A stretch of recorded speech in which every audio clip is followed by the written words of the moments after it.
नमस्कार साथियों, मैं रितेश आप लोग को अपने यूट्यूब चैनल पीसीएस सॉल्यूशन 360 पर स्वागत करता हूं। दोस्तों, एडिटोरिया का ये प्रखर एमसीक्यू बैच का करंट अफेयर्स का आज हम लोग 1 से 15 मार्च 2024 तक का करंट अफेयर देखेंगे। तो चलिए हम लोग देर न करते हुए 1 से 15 मार्च तक के करंट अफेयर्स को देखते हैं। पहला कह रहा है कि युवांडे घोषणा से संबंधित निम्न बिंदुओं पर विचार करिए और कौन सा कथन सही है जो बताइए। तो इसमें से विचार करिएगा तो पता चलेगा कि कौन सा क्वेश्चन सही है। तो चलिए देखिए कौन से सही है। पहला कह रहा है कि अफ्रीकी देशों के स्वास्थ्य मंत्रियों ने HIV एड्स से होने वाली मौतों मौतों को समाप्त करने के लिए अटूट प्रतिबद्धता व्यक्त की है। तो नहीं, HIV एड्स नहीं है दोस्तों, बल्कि मलेरिया है। कौन सा रोग है? तो मलेरिया है। तो ये वाला पॉइंट क्या हो गया? गलत हो गया। तो जहां जहां एक है उसको तो काट ही दीजिएगा। अब बच गया दो। फिर से देख लीजिए युगांडे घोषणा। तो अफ्रीकी देशों के स्वास्थ्य मंत्रियों ने मलेरिया से होने वाले मौतों को समाप्त करने के लिए अटूट प्रतिबद्धता व्यक्त की। अब देखिए बुर्किना फासो, कैमरून, कांगो, लोकतांत्रिक गणराज्य, घाना आदि कुल 32 देश इस घोषणा पर हस्ताक्षर किए हैं। नहीं, 32 देश नहीं बल्कि 11 देश किए हैं। कितने देश किए हैं? तो 11 देश किए हैं। बुर्किना फासो, कैमरून, कांगो लोकतांत्रिक गणराज्य, घाना आदि कुल 11 देश इस घोषणा को हस्ताक्षर किए हैं। तो इसमें से ना तो एक हो, ये वाला ऑप्शन सही हो जाएगा, सी ऑप्शन। तो युगांडे घोषणा हो गया। अब देखिए अगला, भारत प्रशांत आर्थिक ढांचा IPEF के साझेदार देशों में शामिल है। तो कौन शामिल है? तो इसमें से तीनों ही शामिल है। Australia, Brunei, Fiji, Indonesia. Australia, Brunei, Fiji, Indonesia, Thailand, Singapore, Malaysia, Vietnam. Thailand, Singapore, Malaysia, Vietnam. New Zealand, Japan, दक्षिण कोरिया, फिलीपींस। न्यूजीलैंड, जापान, दक्षिण कोरिया, फिलीपींस। ये सारा कंट्री शामिल है भारत प्रशांत आर्थिक ढांचा में। ठीक है, मतलब इंडिया पैसिफिक इकोनॉमिक फ्रेमवर्क में ये सब देश शामिल हैं। भारत की पहली शहर विशिष्ट शून्य कार्बन बिल्डिंग एक्शन प्लान यानी JCBAP शुरू की है। भारत की पहली शहर विशिष्ट शून्य carbon building action plan JCBAP शुरू की है, जिसका लक्ष्य निम्न में से किस वर्ष तक इमारतों से शुद्ध शून्य कार्बन उत्सर्जन प्राप्त करना है? तो वो प्राप्त करना है 2050 तक। कब प्राप्त करना है? तो 2050 तक प्राप्त करना है। आप एक थोड़ा सा COP26 याद रखिएगा, जो कि ग्लासगो में हुआ था। कहाँ हुआ था? तो ग्लासगो में हुआ था, जहाँ पंच तत्व की बात किया गया था। किसकी बात किया गया था? तो पंच तत्व की बात किया गया था COP26 ग्लासगो में। और यहीं पे 2017 में कसम खाया गया था कि भारत शुद्ध कार्बन उत्सर्जन करेगा। ठीक है, अगला क्वेश्चन चौथा नंबर कह रहा है नीति फॉर स्टेट्स प्लेटफॉर्म निम्न में से किस उद्देश्य की पूर्ति करता है? तब वो पूर्ति करता है दोस्तों राष्ट्रीय विकास लक्ष्यों को प्राप्त करना। नीति फॉर स्टेट्स प्लेटफॉर्म निम्न में किस उद्देश्य को पूर्ति करता है? तो राष्ट्रीय विकास लक्ष्यों को प्राप्त करना। ठीक है, अगला प्रश्न कह रहा है कि निम्न कथनों पर विचार करिए और विचार करके आप लोग को बताना है कि सही कथन कौन सा है, कितने सही कथन गलत है और कितने कथन सही है। चलिए तो विचार करिए और बताइए। इसमें से देखिएगा कि सारा का सारा ही कथन क्या है? ये सही है। ठीक है, निकारागुआ भारतीय फार्माकोपिया को मंजूरी देने वाला पहला स्पेनिश भाषाई देश बन गया है। बिल्कुल सही। जो निकारागुआ है भारतीय फार्माकोपिया को मंजूरी देने वाला पहला स्पेनिश भाषाई देश बन गया है। भारतीय फार्माकोपिया के 5 देश कौन कौन? अफगानिस्तान, घाना, नेपाल, मॉरिशस और सूरीनाम द्वारा मानक के रूप में मान्यता दे दी है। कौन कौन देश ने भारतीय फार्माकोपिया को मान्यता दी है? तो अफगानिस्तान, घाना, नेपाल, मॉरिशस और सूरीनाम। और तीसरा ये भी सही है। तीसरा, भारतीय फार्माकोपिया आयोग केंद्रीय स्वास्थ्य एवं परिवार कल्याण मंत्रालय के अंतर्गत एक स्वायत्त संस्था है। तो ये भी बात सही है कि फार्माकोपिया आयोग केंद्रीय स्वास्थ्य एवं परिवार कल्याण मंत्रालय के अंतर्गत एक स्वायत्त संस्था है। अब देखेंगे अगला प्रश्न। हाल ही में रक्षा मंत्री राजनाथ सिंह द्वारा नई दिल्ली में आदिति योजना की शुरुआत की गई। इसका पूर्ण रूप क्या है? तो इसका पूर्ण रूप दोस्तों acing development of innovative technology with iDEX है। Acing development of innovative technology with iDEX है। अगला क्वेश्चन स्विस संगठन IQ एयर द्वारा जारी विश्व वायु गुणवत्ता रिपोर्ट 2023 के अनुसार विश्व का सबसे प्रदूषित देश निम्नलिखित में से कौन है? तो वो निम्न में से सबसे प्रदूषित देश है बांग्लादेश। कौन है? बांग्लादेश। इंडिया का रैंक आता है 3 और पाकिस्तान का रैंक आता है 2। सबसे मतलब 2, इंडिया का 3, पाकिस्तान का 2। ठीक है। और अगर पूछा जाए कि दिल्ली सबसे प्रदूषित राजधानी है, दिल्ली क्या है? तो सबसे प्रदूषित राजधानी है। और बेगूसराय सबसे प्रदूषित शहर है। बेगूसराय के बारे में बात किया जाए इंडिया के तो सबसे प्रदूषित शहर है। और बेगूसराय के बाद आता है नंबर गुवाहाटी का। अंतर्राष्ट्रीय बिग कैट एलायंस का मुख्यालय कहाँ स्थापित किया गया है? तब वो किया गया है भारत में। कहाँ किया गया है? भारत में किया गया है अंतर्राष्ट्रीय बिग कैट एलायंस का। चुनाव आयोग के द्वारा चुनाव प्रचार में खर्च की सीमा को तय किया गया है। इससे संबंधित निम्न कथनों में सही कौन है? तो वो सही कथन कौन है? तो देखिए कौन कौन सही कथन है। पहला कह रहा है कि बड़े राज्यों में प्रति लोकसभा क्षेत्र उम्मीदवार व्यय 95 लाख तथा छोटे राज्यों में 75 लाख। ठीक है, छोटे राज्यों में 75 लाख। तो ये पॉइंट बिल्कुल सही है। पहला बड़े राज्यों में प्रति लोकसभा चुनाव क्षेत्र उम्मीदवार व्यय 95 लाख और छोटे राज्यों में 75 लाख है। इंद्रजीत गुप्ता समिति 1999 में चुनावों के लिए राज्य द्वारा वित्त पोषण की वकालत की थी। तो ये वाला पॉइंट भी गलत है क्योंकि ये 1998 में हुआ था। कब हुआ था? 1998 में। इंद्रजीत गुप्ता समिति 1998 में आया था जिसने चुनावों के लिए राज्य द्वारा वित्त पोषण की वकालत किया था। और ये तो हो गया लोकसभा के लिए। आप लोग थोड़ा सा विधानसभा के बारे में भी याद रख लीजिए। लोकसभा में क्या था कि 95 लाख बड़े राज्यों के लिए और छोटे राज्यों के लिए 75 लाख। और यहाँ पर बड़े राज्यों के लिए 40 लाख और छोटे राज्यों के लिए 28 लाख है विधानसभा में। ठीक है, और चलिए आगे बढ़ते हैं।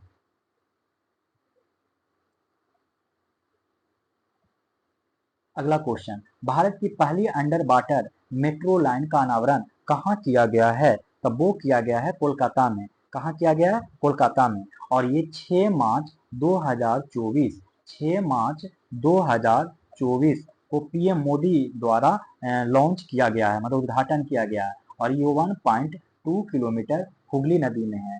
1.2 किलोमीटर हुगली नदी में है। ये मेट्रो लाइन 1.2 किलोमीटर का है। निम्नलिखित में से किस राज्य में लचित बोरफुकन की समाधि स्थल पर उनकी 125 फीट ऊंची कांस्य प्रतिमा का अनावरण किया है? तो वो अनावरण किया है Assam Assam Assam statue of baler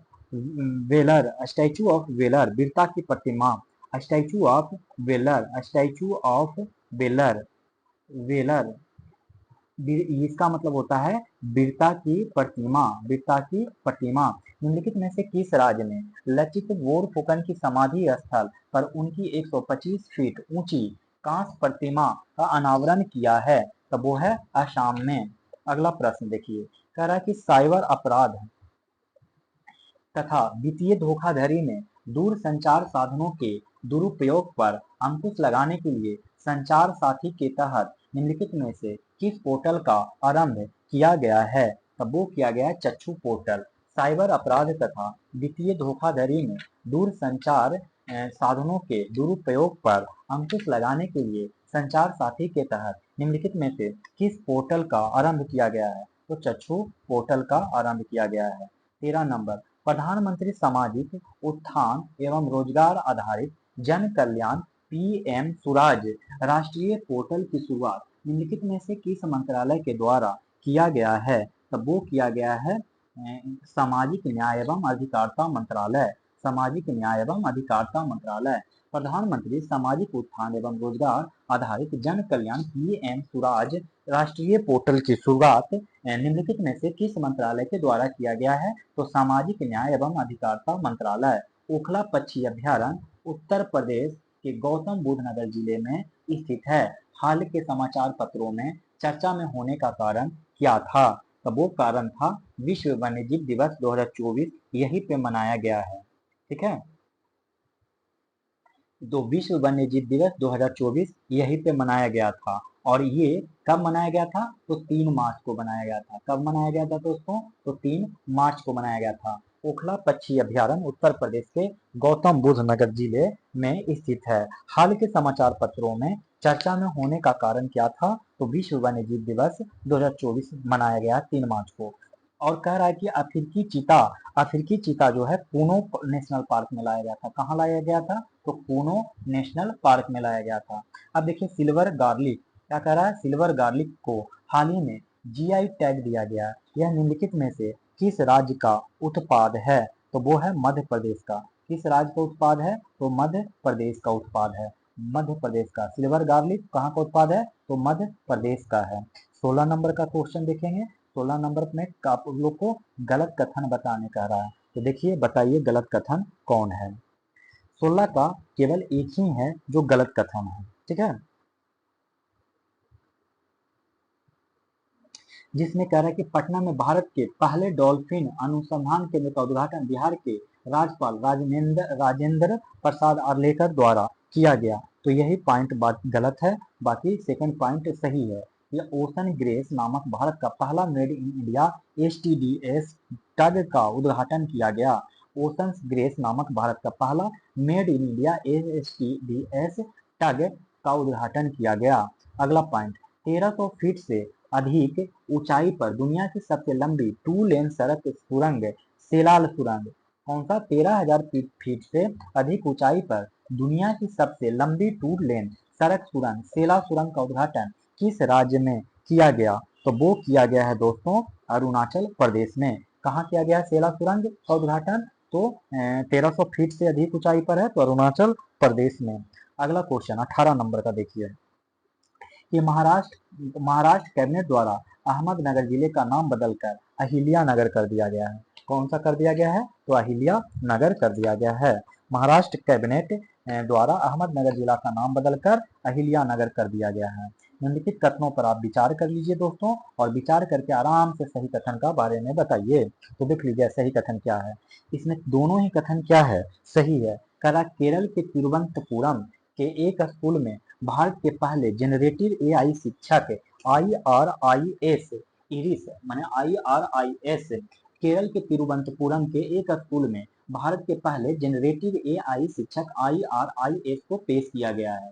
इसे मेकर लैब्स एडुकेट की मदद से बनाया गया है। इसे मेकर लैब्स एडुकेट की मदद से बनाया गया है। बिल्कुल सही है। भारत में एआई को बढ़ावा देने के उद्देश्य से केंद्रीय मंत्रिमंडल द्वारा 5 वर्ष के लिए इंडिया एआई मिशन को मंजूरी दी गई है। तो ये बात पॉइंट भी सही है कि भारत में एआई को बढ़ावा देने के उद्देश्य से केंद्रीय मंत्रिमंडल द्वारा 5 वर्ष के लिए इंडिया एआई मिशन को मंजूरी दी गई है। तो ये पॉइंट भी सही है।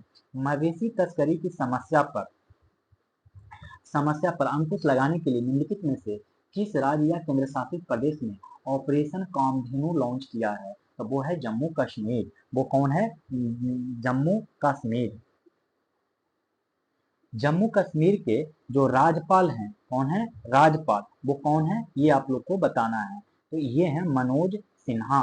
कौन है? मनोज सिन्हा है। मनोज सिन्हा। तो ये इनका नाम आप याद रखिएगा। ठीक है। और 18 सितंबर से 5 अक्टूबर तक हरियाणा और जम्मू कश्मीर के बीच चुनाव हुआ। कब से? 18 सितंबर से 5 अक्टूबर के बीच में हुआ। ठीक है। अगला क्वेश्चन कह रहा भारत में पोषण पखवाड़ा 2024 कब से कब तक मनाया गया? तो वो मनाया गया 9 मार्च से 23 मार्च तक। 9 मार्च से 23 मार्च तक भारत में पोषण पखवाड़ा मनाया गया 9 मार्च से 23 मार्च। और इसका थीम था nutrition for all. Nutrition for all था इसका थीम। क्या था? न्यूट्रिशन फॉर ऑल था। न्यूट्रिशन फॉर ऑल इसका थीम था, यानी सभी के लिए पौष्टिक आहार। सभी के लिए पौष्टिक आहार। अब यहाँ पर आप लोग दिवस देख लीजिए बढ़िया से, सबसे इसको बढ़िया से याद कर लीजिए। इसमें कौन सा सही है ये पूछ रहा है, तो इसमें सारे के सारे सही हैं। यानी कि विश्व श्रवण दिवस है जो 3 मार्च को मनाया जाता है। विश्व श्रवण दिवस 3 मार्च को। राष्ट्रीय सुरक्षा दिवस 4 मार्च को। राष्ट्रीय सुरक्षा दिवस 4 मार्च को। विश्व उपभोक्ता दिवस 15 मार्च को। विश्व उपभोक्ता अधिकार दिवस 15 मार्च को। अंतर्राष्ट्रीय महिला दिवस 8 मार्च को। अंतर्राष्ट्रीय महिला दिवस 8 मार्च को। ठीक है। और महिलाओं में निवेश करें, प्रगति में तेजी लाएं। महिलाओं में निवेश करें और प्रगति में तेज लाएं, यह है अंतर्राष्ट्रीय महिला दिवस का थीम। कोई पूछे कि 8 मार्च को जो अंतर्राष्ट्रीय महिला दिवस मनाया गया था उसका दोस्तों थीम क्या था, तो बताइएगा महिलाओं में निवेश करें, प्रगति में तेजी लाएं, प्रगति में तेजी लाएं। अच्छा, अब कह रहा है उपभोक्ता के लिए निष्पक्ष और जिम्मेदार एआई, ये है विश्व उपभोक्ता अधिकार दिवस।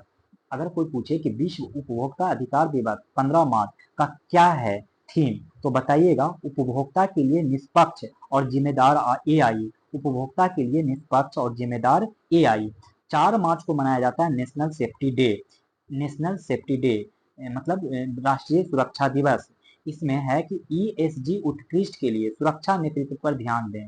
ईएसजी उत्कृष्टता के लिए सुरक्षा नेतृत्व पर ध्यान दें। 3 मार्च को मनाया जाता है विश्व श्रवण दिवस यानी हियरिंग डे। इसमें थीम था मानसिक बदलना, आइए कान और सुनने की देखभाल को सभी के लिए वास्तविकता बनाएं। ठीक है। एक और याद रखिएगा 16 मार्च के बारे में।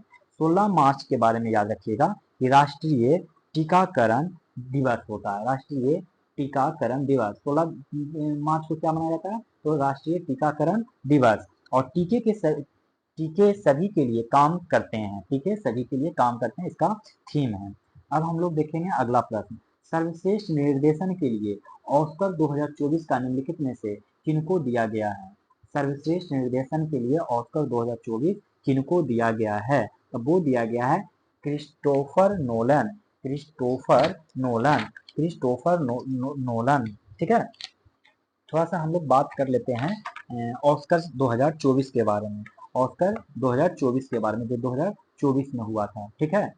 जो 2024 में ऑस्कर हुआ था वो 96 नंबर एडिशन था। कौन सा नंबर, 96 नंबर। तो best picture, best picture, best picture, best picture कौन सा था, तो ओपेनहाइमर था। बेस्ट पिक्चर कौन था, ओपेनहाइमर था। Best picture Oppenheimer. और बेस्ट निर्देशक कौन थे, तो अभी अभी मैंने बताया क्रिस्टोफर नोलन। Christopher Nolan. और ये ओपेनहाइमर के लिए इनको मिला था। ओपेनहाइमर के लिए मिला था। ओपेनहाइमर के लिए मिला था। ठीक है। और सर्वश्रेष्ठ अभिनेता पूछे, सर्वश्रेष्ठ अभिनेता तो सिलियन मर्फी। सर्वश्रेष्ठ अभिनेता थे सिलियन मर्फी। सिलियन मर्फी कौन थे, तो सर्वश्रेष्ठ अभिनेता थे, माने हीरो थे, और जो कि ओपेनहाइमर के लिए ही मिला है।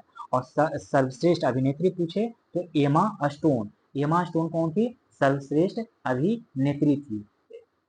एमा स्टोन सर्वश्रेष्ठ अभिनेत्री और सिलियन मर्फी अभिनेता।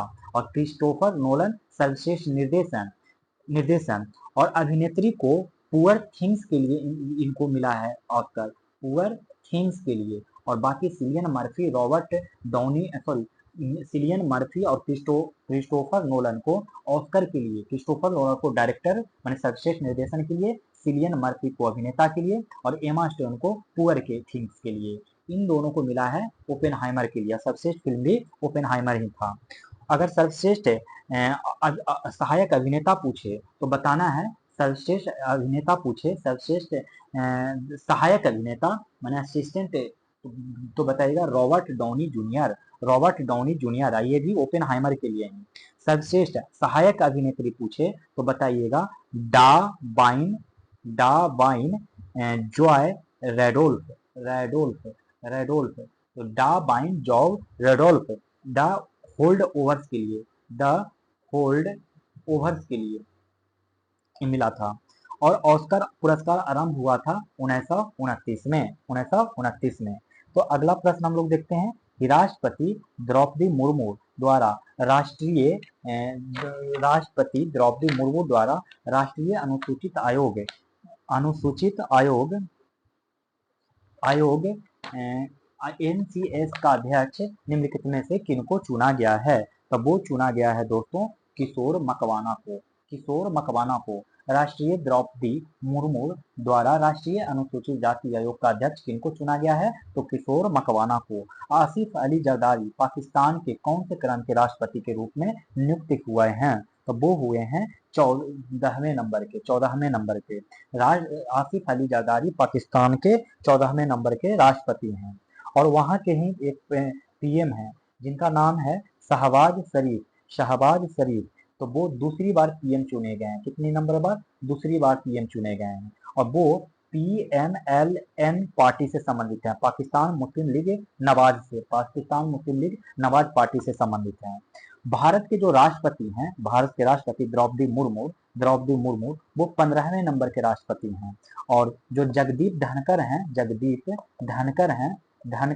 वो 14वें नंबर के उपराष्ट्रपति हैं। और हमारे मोदी जी 14वें नंबर के प्रधानमंत्री हैं। 14वें नंबर के, तो हमारा उपराष्ट्रपति हमारे देश का और प्रधानमंत्री 14वें नंबर का है और 15वें नंबर का कौन है? राष्ट्रपति। Stockholm International Peace Research Institute यानी कि सिपरी ने trends in international arms transfer 2023 नामक रिपोर्ट के अनुसार निम्नलिखित में से कौन सा शीर्ष हथियार आयातक देश है? तो वो कौन है? तो वो है यूक्रेन। देखिए इन निम्नलिखित में से पूछा है, लेकिन अगर पूछा है, लेकिन यूक्रेन का नंबर ओवरऑल देखा जाए तो 4th नंबर है। तो पहले नंबर पे कौन है आयातक देश में? तो पहला नंबर आता है इंडिया का, क्योंकि ये ऑप्शन में इंडिया नहीं है ना, इसीलिए ये हुआ। दूसरे नंबर पे आता है सऊदी अरब का, सऊदी अरब का नाम आता है, सऊदी अरब का। फिर नंबर आता है कतर का और फिर नंबर आता है यूक्रेन का। ये वो कंट्री हैं जो हथियार मंगाते हैं। सबसे नंबर 1 पे इंडिया, नंबर 2 पे सऊदी अरब, नंबर 3 पे कतर और नंबर 4 पे यूक्रेन। क्योंकि इसमें यूक्रेन ही है पहले, तो यूक्रेन हो जाएगा। अच्छा, जो निर्यात करते हैं, जो बेचते हैं, उनका क्रम क्या है? तो उनका क्रम दोस्तों सबसे नंबर 1 पे यूएसए बेचता है और फिर फ्रांस बेचता है और फिर रसिया बेचता है यानी रूस बेचता है। ये वो क्रम है जो निर्यात करते हैं, निर्यात के क्रम है। और ये वो हैं जो आयात के क्रम है। सिफरी ने ये जारी किया है।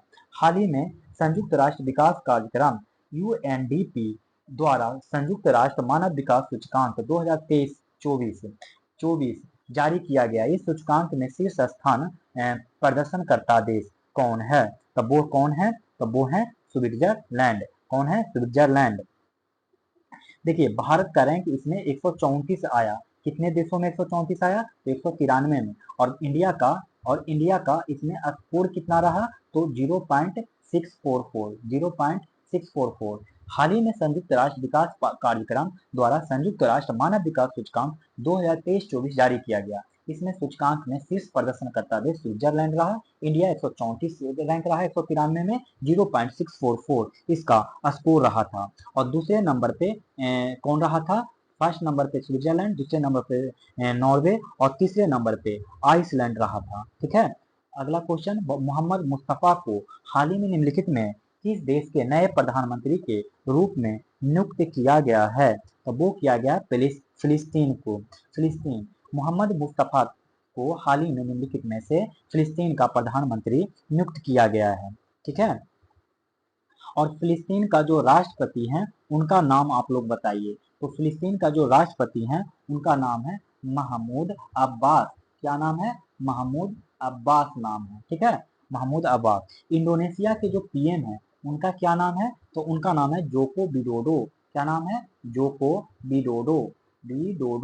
जोको विडोडो इनका पूरा नाम है। और मलेशिया के पीएम कौन है? तो अनवर बिन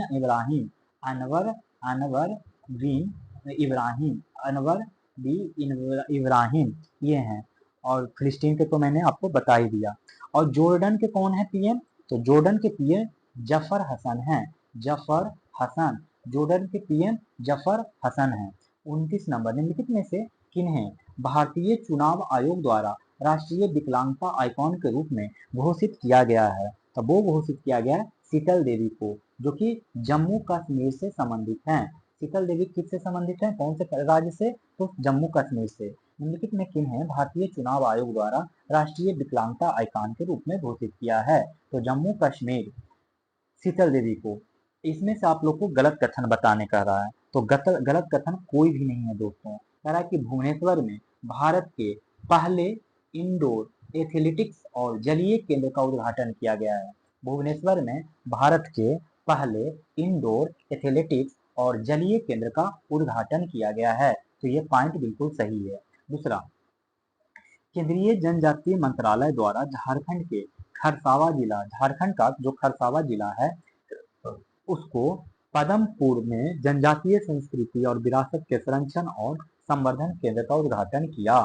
केंद्रीय जनजातीय मंत्रालय द्वारा झारखंड के खरसावा जिले के पदमपुर में जनजातीय संस्कृति और विरासत के संरक्षण और संवर्धन केंद्र का उद्घाटन किया।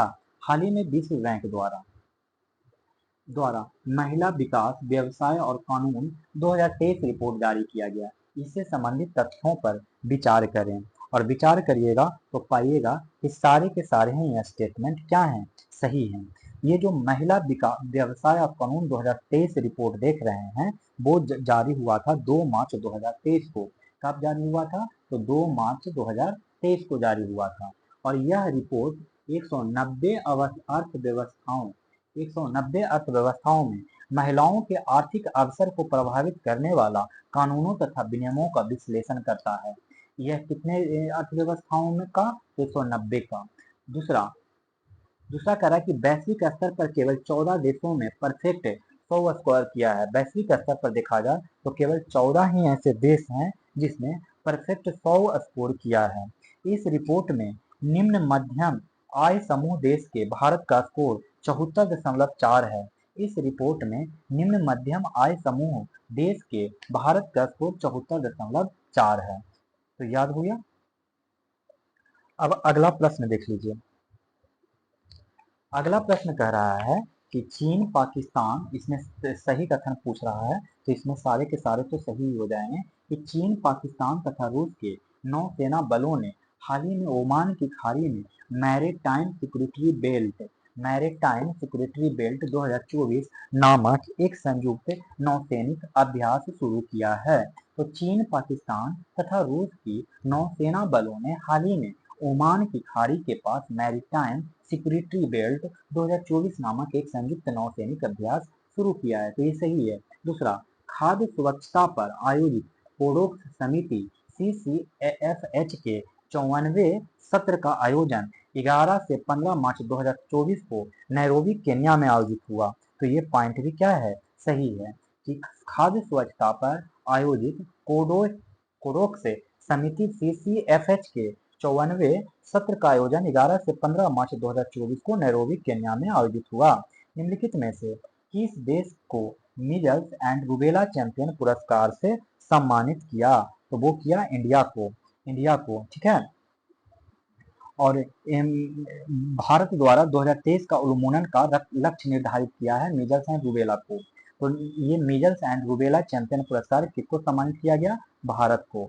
चुनाव आयुक्तों की नियुक्ति, आयुक्त और अन्य चुनाव आयुक्त नियुक्ति, सेवा शर्त और कार्यालय अवधि अधिनियम 2023 के तहत एक चयन समिति में कौन शामिल नहीं होंगे, तो वो कौन शामिल नहीं होंगे दोस्तों, तो 4 नहीं होंगे शामिल। माने भारत का मुख्य न्यायाधीश शामिल नहीं होंगे, बाकी प्रधानमंत्री शामिल होंगे, केंद्रीय कैबिनेट मंत्री और लोकसभा में विपक्ष के नेता। चुनाव आयुक्तों की नियुक्ति, जब चुनाव आयुक्त की नियुक्ति किया जाएगा तो मुख्य चुनाव आयुक्त और अन्य चुनाव आयुक्त की नियुक्ति के तहत एक चयन समिति में कौन शामिल नहीं होंगे, तो भारत का मुख्य न्यायाधीश शामिल नहीं होगा और प्रधानमंत्री अध्यक्ष रहेंगे, केंद्रीय कैबिनेट मंत्री रहेंगे और लोकसभा के विपक्ष के नेता रहेंगे। इस वक्त लोकसभा के विपक्ष के नेता कौन है, राहुल गांधी। 35 नंबर 35 नंबर में कौन सा कथन सही है, इसकी पहचान करने कह रहा है। तो इसमें दोनों ही कथन क्या है, सही है कि पर्यटन के लिए कश्मीर में जमीन खरीदने वाला महाराष्ट्र भारत का पहला राज्य बन गया। कश्मीर में जमीन खरीदने वाला पर्यटन के लिए महाराष्ट्र भारत का पहला राज्य बन गया। तेलंगाना की राज्यपाल तमिल साई सुंदरराजन अपने पद से त्यागपत्र दे दिया। तो अब यहाँ के जो गवर्नर होंगे वो कौन होंगे तेलंगाना के, तो जिष्णु देव शर्मा, जिष्णु देव शर्मा होंगे, जिष्णु देव शर्मा हैं यहाँ के गवर्नर। अच्छा, यहाँ के सीएम कौन है, तो अनुमुला रेवत रेड्डी, अनुमुला रेवत रेड्डी, अनुमुला रेवत रेड्डी यहाँ के कौन क्या है, तो यहाँ के सीएम हैं। निम्नलिखित में से किनको अंतर्राष्ट्रीय महिला दिवस के अवसर पर भारत के राष्ट्रपति द्वारा राज्यसभा के लिए नामित किया गया, तो वो नामित किया गया है सुधा मूर्ति को। किनको, सुधा मूर्ति को। ये ऋषि सुनक की सासू माँ है, जो ब्रिटेन के ऋषि सुनक है उनकी सासू माँ है। राज्यसभा में इनको नियुक्त किया गया, इनको 2023 में पद्म भूषण मिला था। 37 नंबर, भारतीय यूरोपियन फ्री ट्रेड एसोसिएशन के नए व्यापार एवं आर्थिक साझेदारी समझौता पर हस्ताक्षर किए। यूरोपियन फ्री ट्रेड एसोसिएशन निम्नलिखित में किन देशों का अंतर सरकारी संगठन है, तो वो है कौन है, तो 1 2 3 4 है, आइसलैंड, लिechtenstein, नॉर्वे और Switzerland. Bharat European free trade association ने एक व्यापार एवं आर्थिक साझेदारी समझौता TEPA पर हस्ताक्षर किए। यूरोपियन फ्री ट्रेड एसोसिएशन निम्नलिखित में किन देशों का अंतर सरकारी संगठन है, तो आइसलैंड, नॉर्वे और स्विट्जरलैंड और लिechtenstein। ठीक है, देखेंगे 37 नंबर हो गया प्रश्न। 38 नंबर, 38 कह रहा है कि निम्नलिखित में से किस कंपनी ने ग्रीन हाइड्रोजन प्लांट में अपना पहला स्वदेश निर्मित इलेक्ट्रोलाइजर की शुरुआत की है, तो वो कौन है, लार्सन एंड टर्बो। निम्नलिखित किस कंपनी ने ग्रीन हाइड्रोजन प्लांट में अपना पहला स्वदेश निर्मित इलेक्ट्रोलाइजर की शुरुआत की है, तो लार्सन एंड टर्बो। से अगला क्वेश्चन 39 नंबर, गलत कथन चुनने कह रहा है 39 नंबर में, तो सभी के सभी क्या है, सही है कि अरुणाचल प्रदेश में सर्विसेज ने गोवा को हराकर 77वां संतोष ट्रॉफी जीता, तो ये पॉइंट बिल्कुल सही है, ये पॉइंट गलत है। मुंबई द्वारा विदर्भ को हराकर रणजी ट्रॉफी 2023-24 का खिताब जीत लिया, मुंबई का यह 42वां खिताब था। तो इस क्वेश्चन को एक बार थोड़ा सा आप लोग करेक्ट कर लीजिएगा, चेक कर लीजिएगा, मेरे अनुसार से ये सही नहीं है। निम्नलिखित में से किनको प्रसार भारती का चेयरमैन नियुक्त किया गया है, तो वो नियुक्त किया गया है नवनीत सहगल को। राहुल सिंह को सीबीएसई का अध्यक्ष नियुक्त किया गया है, और मोहसिन नकवी को पाकिस्तान का गृह मंत्री नियुक्त किया गया है। पाकिस्तान का गृह मंत्री कौन है, मोहसिन नकवी। नवनीत सहगल कौन है, प्रसार भारती का चेयरमैन। राहुल सिंह सीबीएसई का। हाल ही में लेखिका मेनका मलिक के हाल ही में वर्ष 2023 का साहित्य अकादमी अनुवाद पुरस्कार देने की घोषणा की गई है। मेनका मलिक बिहार के किस जिले से संबंधित हैं, तो वो हैं बेगूसराय से संबंधित हैं, बेगूसराय से संबंधित हैं। ठीक है, मेनका मलिक कहाँ से संबंधित है, बेगूसराय से, और इनको 2023 का साहित्य अकादमी अनुवाद पुरस्कार देने का घोषणा किया गया है। बिहार के किस व्यक्ति को cultural ambassador of the year award से सम्मानित किया गया है, तो वो किया गया है मैथिली ठाकुर को। किनको किया गया है, मैथिली ठाकुर को, और ये मिला है नरेंद्र मोदी के द्वारा, पीएम नरेंद्र मोदी के द्वारा cultural ambassador of the year award Maithili Thakur को दिया गया है। 8 मार्च 2024 को नई दिल्ली में राष्ट्रीय क्रिएटर पुरस्कार मिला था। Celebrity influencer of the year कौन रहे थे, अमन गुप्ता रहे थे। ये क्या रहे थे, सेलिब्रिटी ऑफ द ईयर। ये 8 मार्च 2024 को नई दिल्ली में राष्ट्रीय क्रिएटर पुरस्कार हुआ था, राष्ट्रीय क्रिएटर पुरस्कार मिला था, जिसमें अमन गुप्ता को celebrity influencer of the year, और सर्वश्रेष्ठ कहानी पुरस्कार कृतिका गोविंदा स्वामी को मिला था। कृतिका गोविंदा स्वामी को मिला था सर्वश्रेष्ठ कहानी पुरस्कार, और ग्रीन चैंपियन अवार्ड पंकति पांडे को मिला था। पंकति पांडे को ग्रीन चैंपियन अवार्ड मिला था, और सामाजिक परिवर्तन के लिए सर्वश्रेष्ठ रचनाकार जया किशोरी को मिला था। जया किशोरी को क्या मिला था, तो सामाजिक परिवर्तन के लिए सर्वश्रेष्ठ रचनाकार। बिहार के नालंदा निवासी कपिल देव प्रसाद का निधन हो गया। उन्हें निम्नलिखित में से किस पुरस्कार से सम्मानित किया गया? तो पद्म श्री से। बिहार के नालंदा निवासी कपिल देव प्रसाद का निधन हो गया, उन्हें पद्म श्री से नवाजा गया। 44वां पूछ रहा है कि टूरिज्म सर्वे ऑफ अवार्ड 2023 समारोह में स्टेट कैटेगरी में बिहार के किन स्थलों को best emerging festival destination award दिया गया? तो वो तीनों को ही दिया गया। टूरिज्म सर्वे ऑफ अवार्ड 2023 समारोह में स्टेट कैटेगरी में बिहार के किन स्थलों को best emerging festival destination award दिया गया? तो वाल्मीकि टाइगर रिजर्व को, कैमूर की पहाड़ी और सोनपुर मेला। वाल्मीकि टाइगर रिजर्व, कैमूर की पहाड़ी और सोनपुर मेला को दिया गया। निम्नलिखित कथनों पर विचार करिए और सही कथन की पहचान करिए 45 नंबर में। तो देख लीजिए 1985 नहीं होगा बल्कि ये 1989 होगा। तो केवल 2 ही सही है, एक गलत है।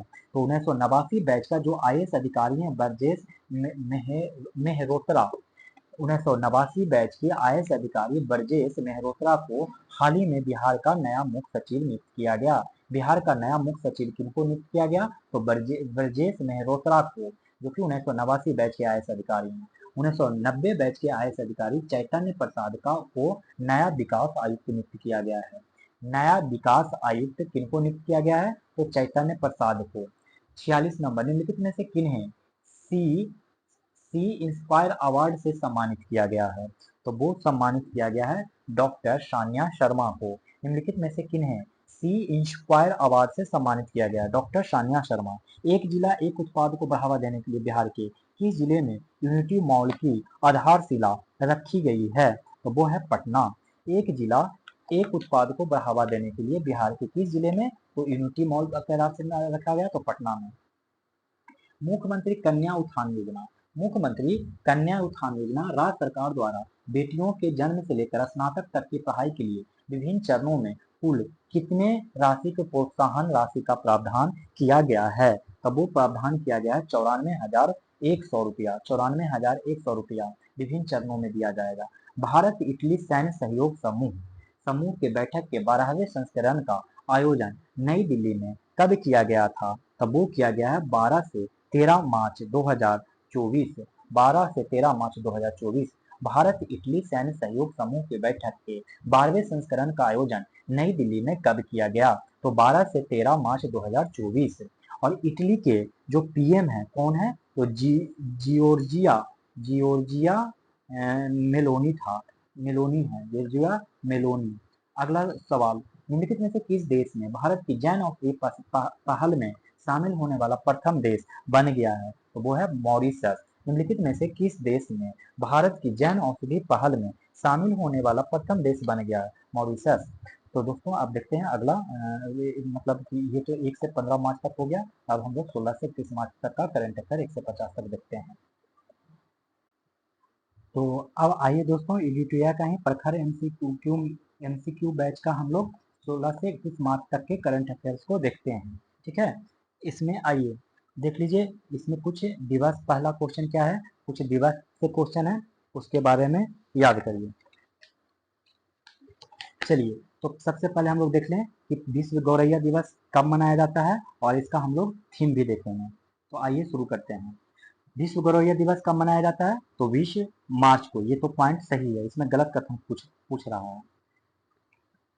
तो जो इसमें गलत कथन हो जाएगा वो हो जाएगा, केवल 4 ही इसमें गलत कथन है कि विश्व मौसम विज्ञान दिवस कब मनाया जाता है? 23 मार्च को। 23 मार्च को विश्व विज्ञान दिवस मनाया जाता है। ठीक है, याद रखिएगा। और विश्व जल दिवस कब मनाया जाता है? 22 मार्च को। अंतर्राष्ट्रीय वन दिवस कब मनाया जाता है? 21 मार्च को।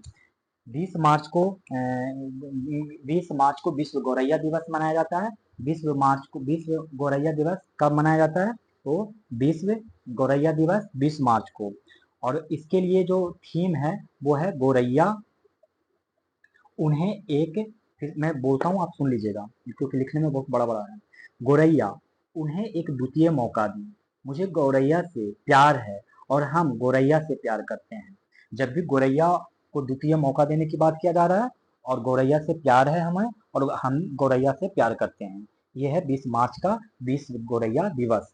विश्व गौरैया दिवस 20 मार्च को। इसका थीम क्या है? उन्हें एक द्वितीय मौका दें मुझे गौरैया से प्यार है और हम गौरैया से प्यार करते हैं। अब अगला 20 मार्च के बाद इसमें 21 मार्च याद रखिए। 21 मार्च को दो दिवस मनाया जाता है। एक विश्व जल दिवस मनाया जाता है,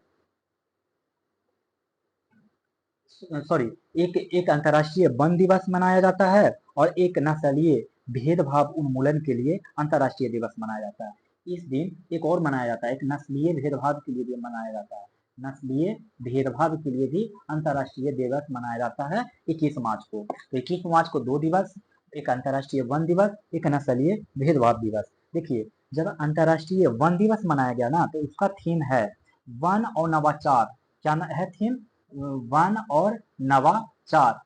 नवाचार और वन और नवाचार, बेहतर दुनिया के लिए नए समाधान। बेहतर दुनिया के लिए नए समाधान। बेहतर अगर दुनिया करना है तो नया समाधान करना होगा, और ये है अंतर्राष्ट्रीय वन दिवस का थीम। और विश्व जल दिवस जो कि 22 मार्च को मनाया गया। 22 मार्च को कौन सा दिवस? विश्व जल दिवस। इसका थीम था शांति के लिए जल। अब शांति के लिए तो जल चाहिए ही, तो विश्व जल दिवस 22 मार्च को शांति के लिए जल। अब याद रखिए 23 मार्च, इसमें नहीं दिया गया है, मैं अलग से ही याद करवा देता हूँ, आप लोग याद करिएगा। 23 मार्च को मनाया जाता है विश्व मौसम विज्ञान दिवस। क्या मनाया जाता है? विश्व 23 मार्च को कौन सा दिवस मनाया जाता है दोस्तों? तो वो मनाया जाता है विश्व मौसम विज्ञान दिवस। विश्व मौसम विज्ञान दिवस याद कर लीजिए, 23 मार्च को विश्व मौसम विज्ञान दिवस। इसका थीम है, इसका थीम था at the front line, at the front line line of climate action. Climate action, at the front line of climate action. एक 24 मार्च के बारे में और याद रख लीजिएगा। 24 मार्च को मनाया जाता है विश्व टीबी दिवस। कौन सा दिवस? विश्व टीबी दिवस। इसमें है थीम कि हाँ, हम टीबी को समाप्त कर सकते हैं। हम टीबी को समाप्त कर सकते हैं, समाप्त कर सकते हैं। दूसरा क्वेश्चन देखिए, कह रहा है कि प्रथम वैश्विक परमाणु ऊर्जा शिखर सम्मेलन का आयोजन कहाँ किया गया? तो ये कहाँ किया गया दोस्तों? तो ये किया गया बेल्जियम में। कहाँ किया गया? तो ये किया गया बेल्जियम में।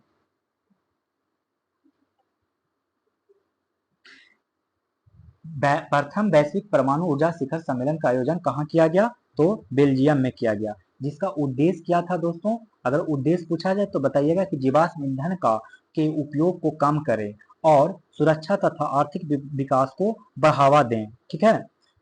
और अगला क्वेश्चन देख लेते हैं कि लोकतंत्र के लिए तीसरा शिखर सम्मेलन का आयोजन निम्नलिखित में से किस देश में किया गया? तो वो किया गया दक्षिण कोरिया में। लोकतंत्र के लिए तीसरे शिखर सम्मेलन का आयोजन निम्नलिखित में से किस देश में किया गया? तो दक्षिण कोरिया में। ठीक है, दक्षिण कोरिया में। और दक्षिण कोरिया की राजधानी आप लोग को पता है सियोल में, और यहीं पे ये सम्मेलन किया गया था, जिसका विषय था कि भविष्य की पीढ़ियों के लिए लोकतंत्र। भविष्य की पीढ़ियों के लिए क्या है?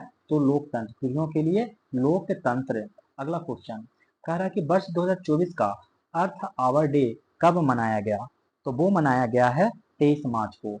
वर्ष 2024 का अर्थ आवर डे कब मनाया गया? तो मनाया गया 23 मार्च को। अगर कोई पूछ दे आपसे कि 2023 का बताइए कि अर्थ आवर डे कब मनाया गया था, तो वो मनाया गया था 25 मार्च को। कब मनाया गया था? 2023 वाला 25 मार्च को मनाया गया था। ठीक है। और अर्थ आवर डे का इस बार का थीम क्या था दोस्तों? तो world wild life fund for nature.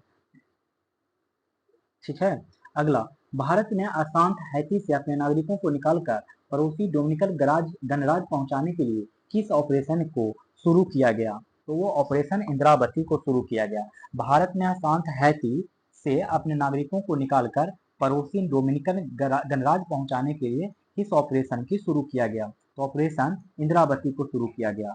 सर्वोच्च न्यायालय के अनुसार चुनावी बॉन्ड योजना संविधान के अनुच्छेद 19(1) के तहत किस अधिकार का उल्लंघन करता है? तब वो करता है सूचना का अधिकार और बोलने और अभिव्यक्ति की स्वतंत्रता। बोलने और अभिव्यक्ति की स्वतंत्रता। ठीक है। तो सर्वोच्च न्यायालय के अनुसार चुनावी बॉन्ड योजना संविधान के अनुच्छेद 19(1) के तहत किस अधिकार का उल्लंघन करता है? तो सूचना का अधिकार और बोलने और अभिव्यक्ति की स्वतंत्रता। हाल ही में नए चुनाव आयुक्तों की नियुक्ति किया गया, निम्न में से किनकी नियुक्ति की गई? तो वो किया गया ज्ञानेश्वर कुमार को और सुखबीर सिंह संधू को किया गया। ठीक है, और ये जो चीफ इलेक्शन कमीशन है वो कौन है? तो राजीव कुमार हैं। कौन है? राजीव कुमार, ये अध्यक्ष हैं। ठीक है, और 3 सदस्यीय टीम होता है। मतलब चुनाव आयुक्त में, चुनाव जो आयुक्त होता है इसमें 3 सदस्य का टीम होता है। इसमें खुद एक तो अध्यक्ष होता है और 2 अन्य सदस्य होते हैं। ठीक है, तो कौन कौन शामिल हुए? तो ज्ञानेश्वर कुमार और सुखबीर सिंह संधू संधू चंद्रमा पर चंद्रमा पर हुए चंद्रयान 3 लैंडिंग स्थल का नाम किसे किसे रखा गया है? तो शिव शक्ति पॉइंट को चंद्रमा पर हुए चंद्रयान 3 लैंडिंग स्थल का नाम निम्न में से क्या रखा गया है? तो वो रखा गया है शिव शक्ति पॉइंट को। अभी मैं आप लोग को कुछ चीजें याद करवा देता हूँ ताकि आप लोग अच्छे से याद रखिएगा। पेरिस ओलंपिक में पदक विजेता याद करवाता हूँ। पेरिस ओलंपिक ध्यान सुनिएगा, ओलंपिक में पदक विजेता। पहला नाम आप याद रखिएगा अवनी लेखरा को। क्या नाम याद रखिएगा? अवनी लेखरा को। ये शूटिंग से संबंधित है, ये बहुत ही इंपॉर्टेंट है, ये सब शूटिंग से संबंधित है। इनको मिला है गोल्ड मेडल। और किस चीज में? तो वुमेन्स के 10 मीटर एयर राइफल में, 10 मीटर एयर राइफल में अवनी लेखरा याद रख लीजिए। शूटिंग में इनको मिला है गोल्ड मेडल मिला है 10 मीटर के एयर राइफल में। ठीक है, दूसरा याद रख लीजिए नीतीश कुमार को। नीतीश कुमार को नीतीश कुमार जो संबंधित हैं वो बैडमिंटन से संबंधित हैं। किससे संबंधित है? तो बैडमिंटन से संबंधित है। इनको भी गोल्ड मेडल मिला है और ये मेंस सिंगल्स से में मिला है। ठीक है, एक याद रखिए तीसरा धर्मवीर। धर्मवीर एथलेटिक्स से संबंधित हैं। किससे संबंधित हैं? तो एथलेटिक्स से संबंधित हैं। इनको भी मिला है गोल्ड मेडल और ये संबंधित है मेंस क्लब थ्रो से, मेंस क्लब थ्रो। ठीक है, अब एक और सुमित अंतिल याद रखिए, सुमित अंतिल याद रखिए, सुमित अंतिल, ये सब बहुत ही इंपॉर्टेंट है, इस सबको याद रखिए। इन ये जो हैं एथलेटिक्स से संबंधित हैं, एथलेटिक्स से ये भी संबंधित हैं और इनको भी गोल्ड मेडल मिला है।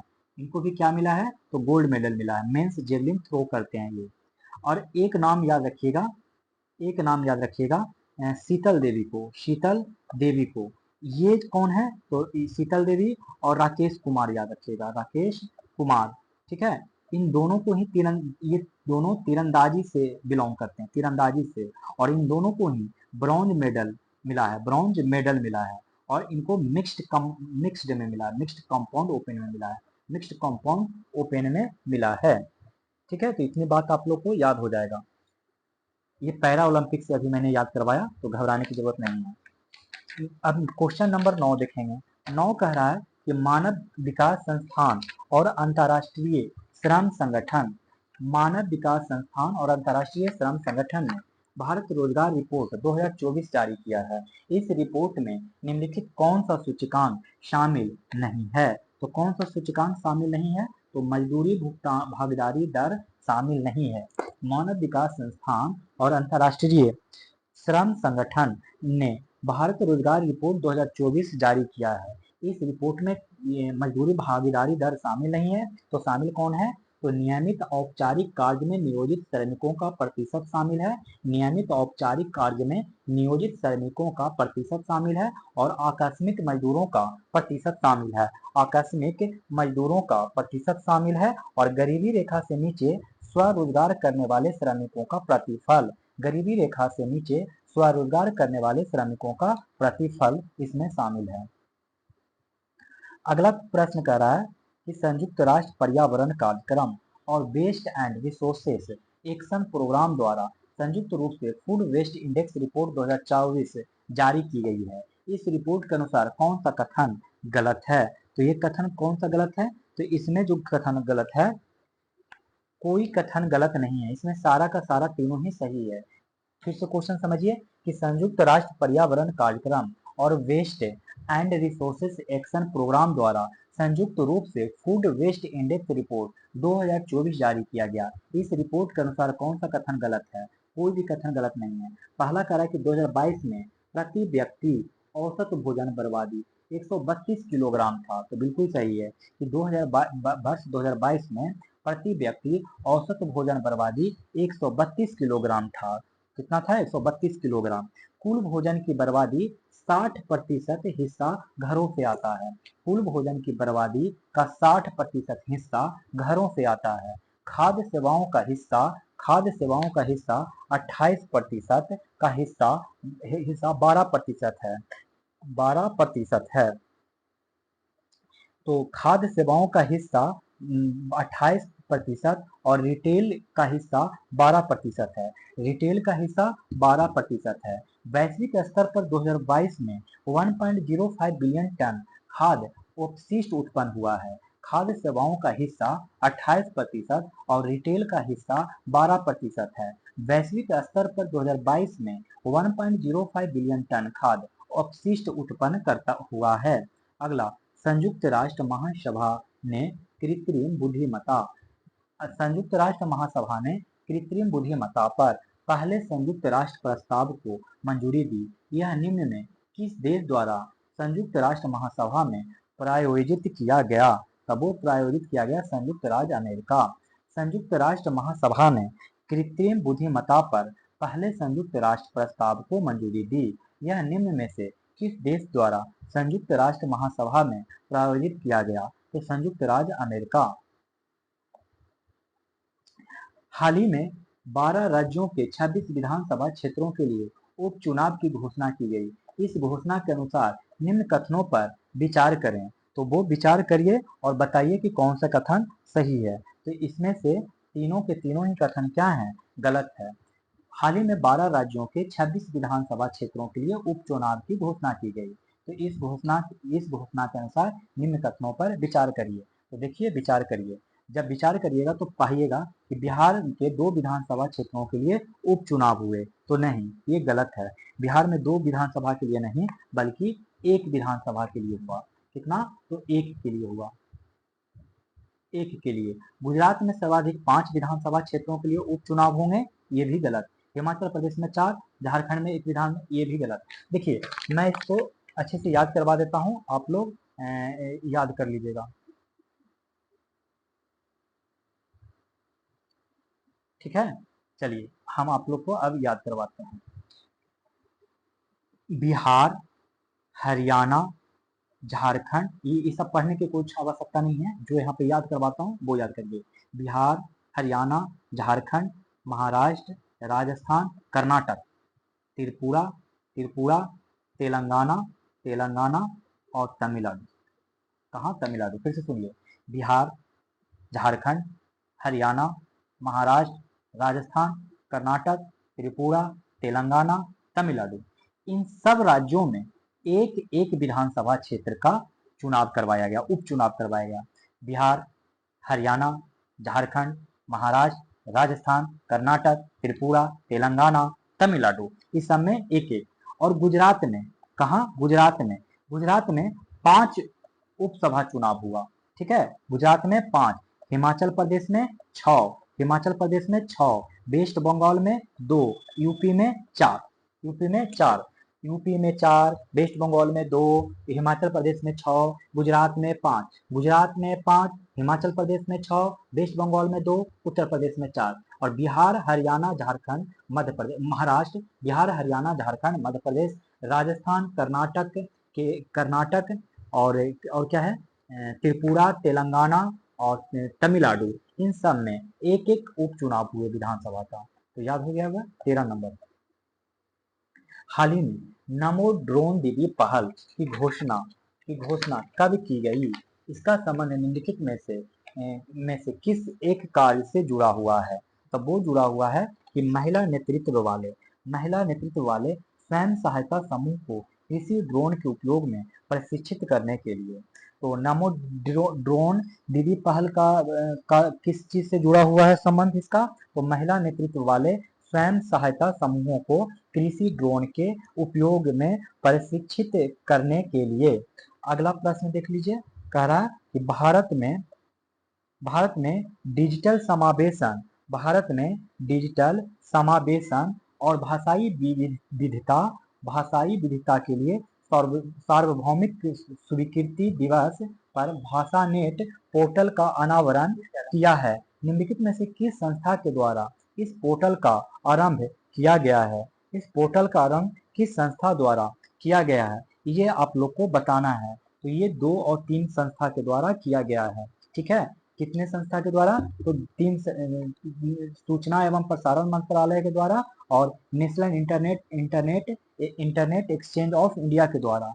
ठीक है, फिर से क्वेश्चन सुन लीजिए कि भारत में डिजिटल समावेशन और भाषाई विविधता के लिए सार्वभौमिक स्वीकृति दिवस भाषा नेट पोर्टल का अनावरण किया है। निम्नलिखित में से किस संस्था के द्वारा इस पोर्टल को आरंभ किया है? तो सूचना एवं प्रसारण मंत्रालय और national internet exchange of India. ठीक है, अगला प्रश्न, भारत की पहली battery energy storage system giga factory, कौन सी फैक्ट्री? गीगा फैक्ट्री निम्नलिखित में से किस राज्य या केंद्र शासित प्रदेश में लॉन्च की जाएगी? तो वो लॉन्च की जाएगी जम्मू कश्मीर में। कहाँ लॉन्च की जाएगी? जम्मू कश्मीर में। भारत की पहली battery energy storage system BeES giga factory निम्नलिखित में से किस राज्य या केंद्र शासित प्रदेश में लॉन्च की जाएगी? तो वो है जम्मू कश्मीर। साहित्य में योगदान हेतु वर्ष 2023 के लिए सरस्वती सम्मान निम्नलिखित में से किन्हें प्राप्त हुआ है? तो वो प्राप्त हुआ है प्रभा वर्मा। किनको प्राप्त हुआ है? प्रभा वर्मा। साहित्य में योगदान हेतु वर्ष 2023 के लिए सरस्वती सम्मान किन्हें प्राप्त हुआ है? तो वो हुआ है प्रभा वर्मा को। किनको? प्रभा वर्मा को। ऑर्डर ऑफ द ग्यालपो से संबंधित दिए गए तथ्यों पर विचार करें और कौन सा कथन गलत है इसके बारे में बताइए। तो दोनों ही कथन क्या हैं? गलत हैं। देख लीजिए कि order of the Duke Gyalpo से संबंधित कौन सा कथन सही है, ये पता करिए। तो इसमें कथन गलत है। कह रहा कि प्रधानमंत्री नरेंद्र मोदी भूटान का सर्वोच्च नागरिक पुरस्कार पाने वाला दूसरे विदेशी शासनाध्यक्ष थे। तो ये बिल्कुल ही सही है।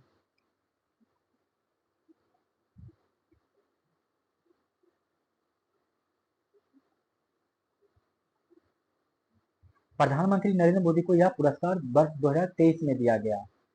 तो इस क्वेश्चन को आप एक बार थोड़ा सा चेक कर लीजिएगा खुद यहाँ पे, मुझे इसमें डाउट है। अगला प्रश्न देखिए, साइमन हैरिस को निम्नलिखित में से किस देश के सबसे युवा प्रधानमंत्री के रूप में नियुक्त किया गया है? तो वो नियुक्त किया गया है आयरलैंड। साइमन हैरिस को निम्नलिखित में से किस देश के सबसे युवा प्रधानमंत्री के रूप में नियुक्त किया गया है? तो आयरलैंड को। ठीक है, और स्वीडन के पीएम, अगर स्वीडन के पीएम कोई पूछे कि कौन है तो बताइएगा उल्फ क्रिस्टन। कौन बताइएगा? उल्फ क्रिस्टन बताइएगा, उल्फ क्रिस्टन। ठीक है, अब देखिए फिनलैंड का पीएम कोई पूछे तो बताइएगा पेतेरी ओरपो। पेतेरी पेतेरी ओरपो। और अगर डेनमार्क का कोई पूछे तो बताइएगा मेटे फ्रेडरिक्सेन। फ्रेडरिक्सेन। ठीक है। 19 पेरिस ग्रीष्मकालीन ओलंपिक 2024 में भारतीय दल के ध्वजवाहक के रूप में किनको नियुक्त किया गया है?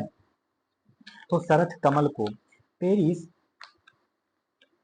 ग्रीष्मकालीन ओलंपिक 2024 में भारतीय दल के ध्वजवाहक के रूप में किनको नियुक्त किया गया है? तो शरथ कमल को। किनको? शरथ कमल को।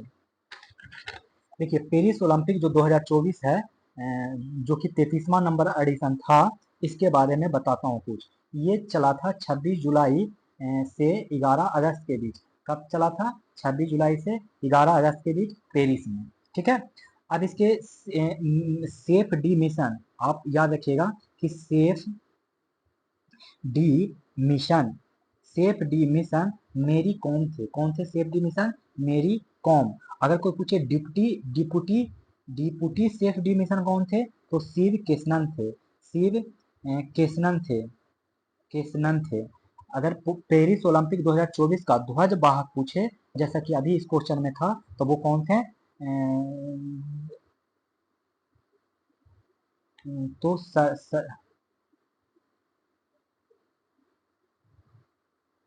ये फिजिक्स ओलंपिक है, ये तो थोड़ा गलत है।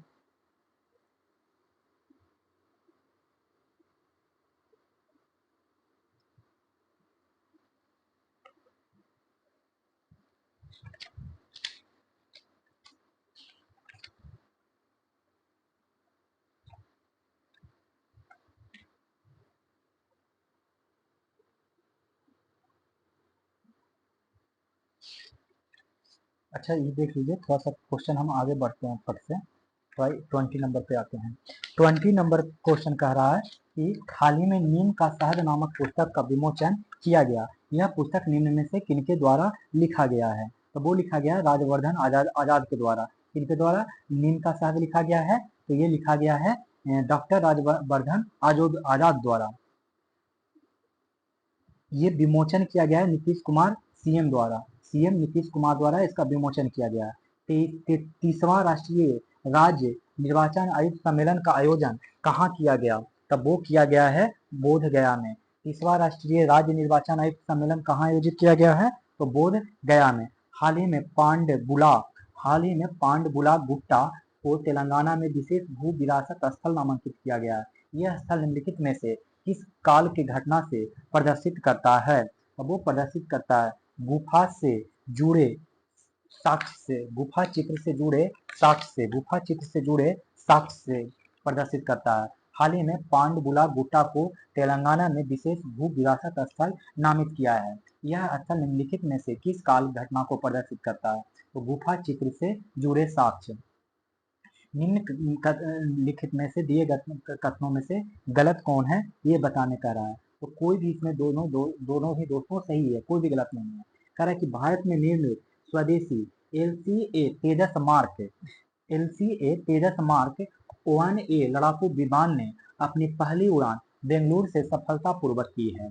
भारत में निर्मित स्वदेशी एलसीए तेजस मार्क वन ए लड़ाकू विमान ने अपनी पहली उड़ान बेंगलुरु में सफलतापूर्वक पूरी की। तो सही है। एलसीए तेजस मार्क वन ए हिंदुस्तान एरोनॉटिकल लिमिटेड द्वारा विकसित किया गया है। तो ये भी सही है। ये एलसीए तेजस मार्क वन ए हिंदुस्तान एरोनॉटिकल लिमिटेड द्वारा विकसित किया गया है। तो ये भी क्या है? सही है।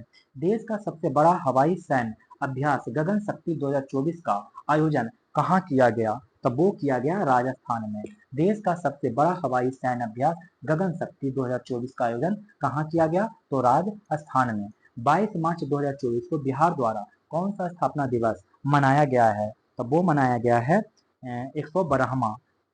2010 से पहली बार बिहार में बिहार दिवस मनाया गया। 2010 में पहली बार मनाया गया था, अभी 112वां बार मनाया गया है।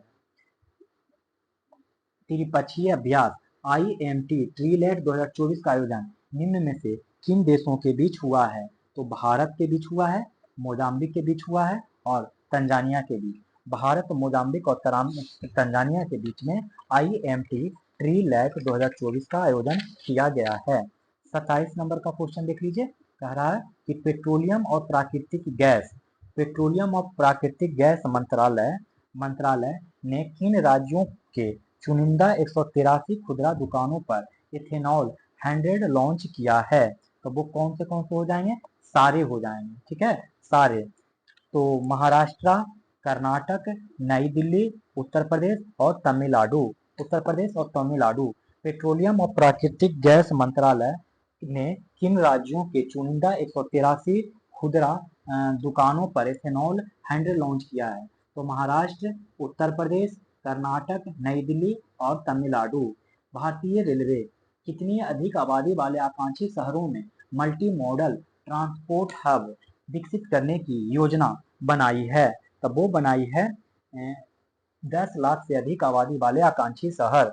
10 लाख से अधिक आबादी वाले आकांक्षी शहर। भारतीय रेलवे कितने अधिक आबादी वाले आकांक्षी शहरों में मल्टी मॉडल ट्रांसपोर्ट हब विकसित करने की योजना बनाई है? तो 10 लाख से अधिक आबादी वाले आकांक्षी शहर। राष्ट्रीय कृषि और ग्रामीण विकास बैंक प्रौद्योगिकी संचालित कृषि स्टार्टअप और ग्रामीण उद्यमों को बढ़ावा देने हेतु कितने रुपए की एक कोष स्थापित किया है? तो वो कोष स्थापित किया है 1000 करोड़ रुपया। कितना? 1000 करोड़ रुपया। नाबार्ड की स्थापना हुआ था 12 जुलाई 1982 को और अध्यक्ष हैं केबी साजी। केबी साजी इसके अध्यक्ष हैं। केबी साजी इसके क्या हैं? अध्यक्ष हैं। भारत निम्नलिखित में से किन देशों के साथ 2+2 वार्ता करता है? तो वो वार्ता करता है सभी के साथ। अमेरिका के साथ भी करता है, ऑस्ट्रेलिया के साथ भी करता है, जापान के साथ भी करता है, रूस के साथ भी करता है और ब्राजील के साथ भी करता है। किस ब्राउन पृथ्वी के सबसे दूरस्थ बिंदु पॉइंट निमो तक पहुंचने वाले इतिहास के प्रथम व्यक्ति बन गए हैं? क्रिस ब्राउन निम्न में से किस देश के हैं? तो वो ब्रिटेन के हैं। क्रिस ब्राउन थे जो पृथ्वी के सबसे दूरस्थ बिंदु पॉइंट निमो तक पहुंच गए हैं। निम्नलिखित में दिए गए कथनों पर विचार करिए और कौन सा कथन गलत है ये बताने कह रहा है।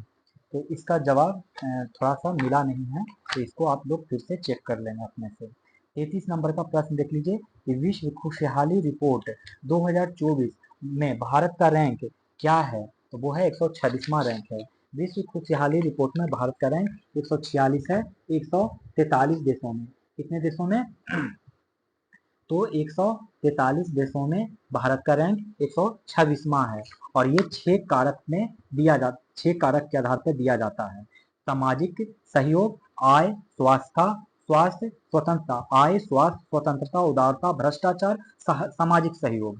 सामाजिक सहयोग, आय, स्वास्थ्य, स्वतंत्रता, उदारता और भ्रष्टाचार।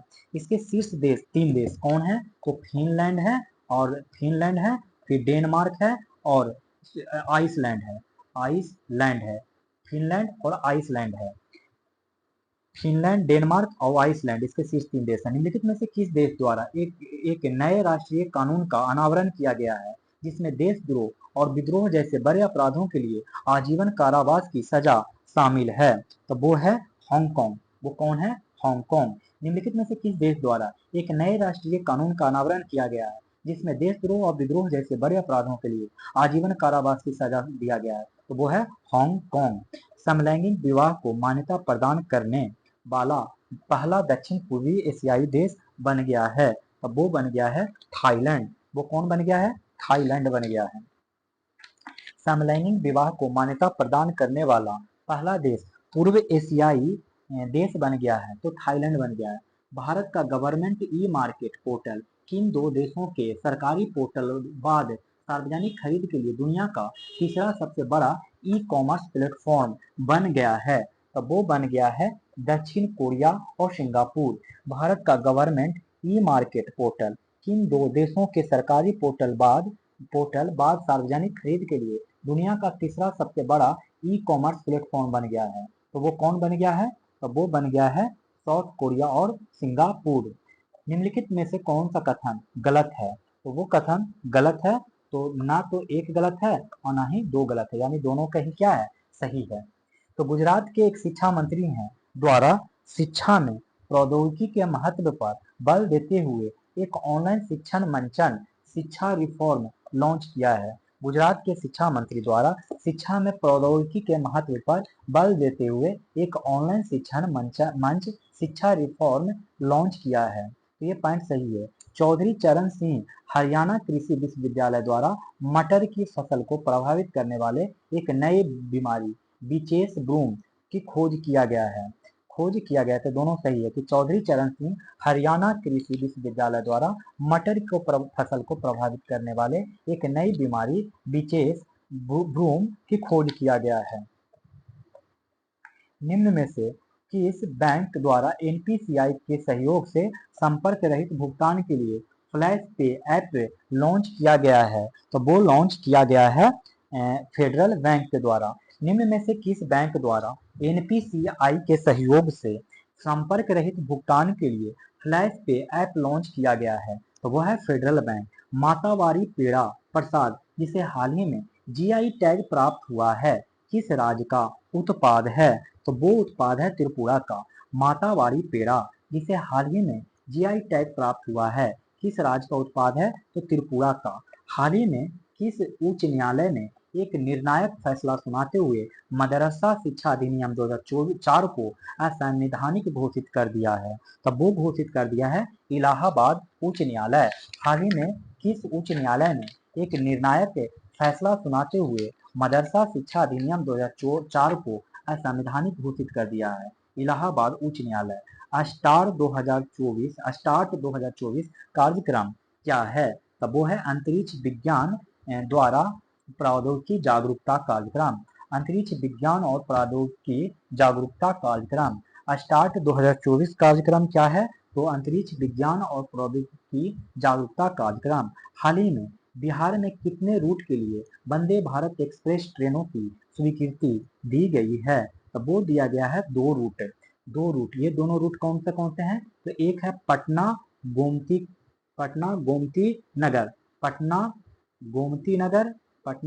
गोमती नगर और दूसरा है पटना न्यू जलपाईगुड़ी। बिहार में कितने रूट के लिए वंदे भारत एक्सप्रेस ट्रेनों की स्वीकृति दी है? तो 2 रूट। बिहार उद्यमिता सम्मेलन का आयोजन किस जिले में किया गया है? तो वो किया गया पटना में। बिहार उद्यमिता सम्मेलन का आयोजन पटना में किया गया है।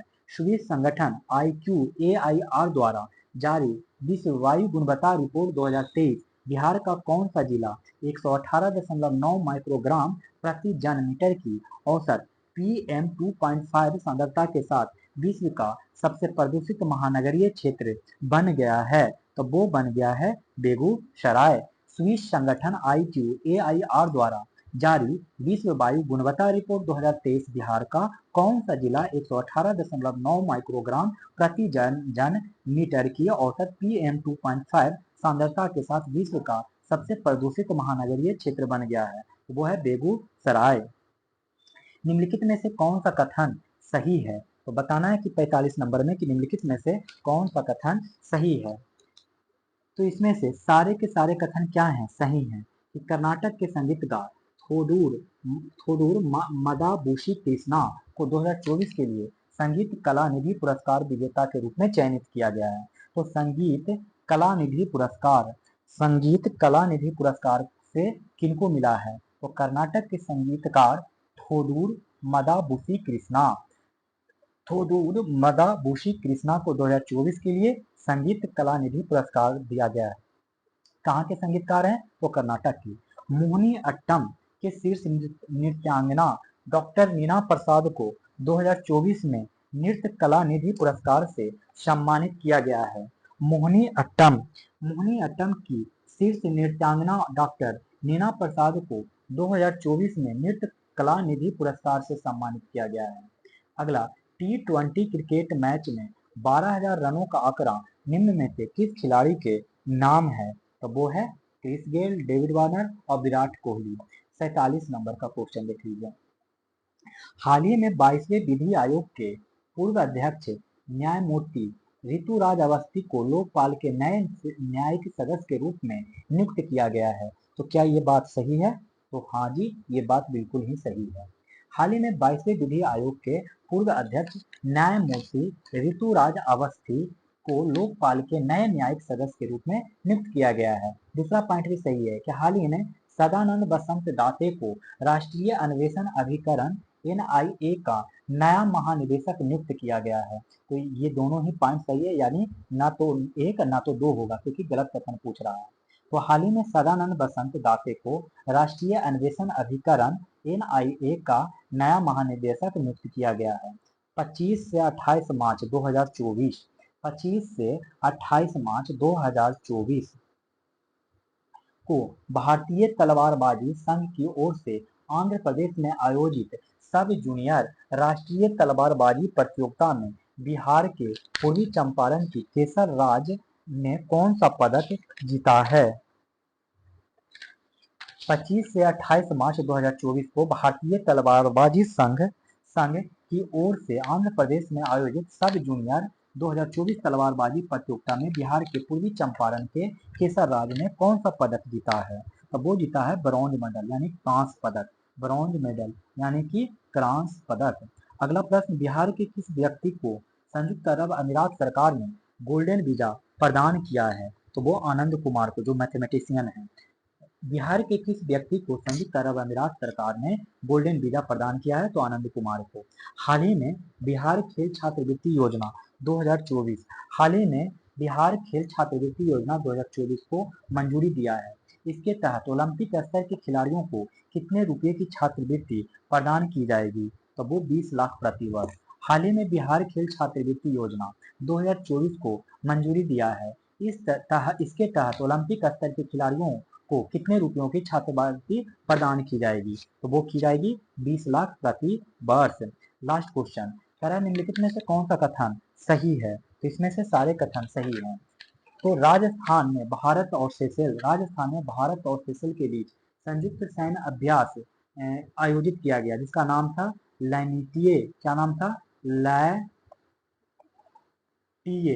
आप इस तरीके से स्पेलिंग देख के याद कर लीजिए। राजस्थान और भारत के सेशल्स के बीच में हुआ। न्यूजीलैंड द्वारा डिस्पोजेबल ई सिगरेट या वेप्स पर प्रतिबंध तथा नाबालिग को ऐसे उत्पाद बेचने वालों के लिए वित्तीय दंड बढ़ाए जाने की घोषणा की गई है। तो न्यूजीलैंड द्वारा डिस्पोजेबल ई सिगरेट या वेप्स पर प्रतिबंध तथा नाबालिगों को ऐसे उत्पाद बेचने वालों के लिए वित्तीय दंड बढ़ाए जाने की घोषणा की है। तो ये पॉइंट सही है। तो इस तरीके से दोस्तों ये खत्म हो गया। मार्च महीने का भी आपको लोग को मैंने करंट अफेयर एडिटोरिया के प्रखर बैच का खत्म कर दिया। ठीक है, मैं सारे करंट अफेयर एडिटोरिया के प्रखर बैच के सारे कवर करा दूंगा। ठीक है, आप लोग घबराए नहीं। तो आप मिलते हैं आप लोग को अप्रैल के वीडियो में, अप्रैल मंथ के वीडियो में। तब तक लेता हूँ आप लोग से विदा। आप लोग पढ़ते रहें और खुश रहें। अगर चैनल पे नए हो तो सब्सक्राइब करें। अगर मेरा वीडियो पसंद आ रहा हो तो लाइक करें और कमेंट बॉक्स में कमेंट करें।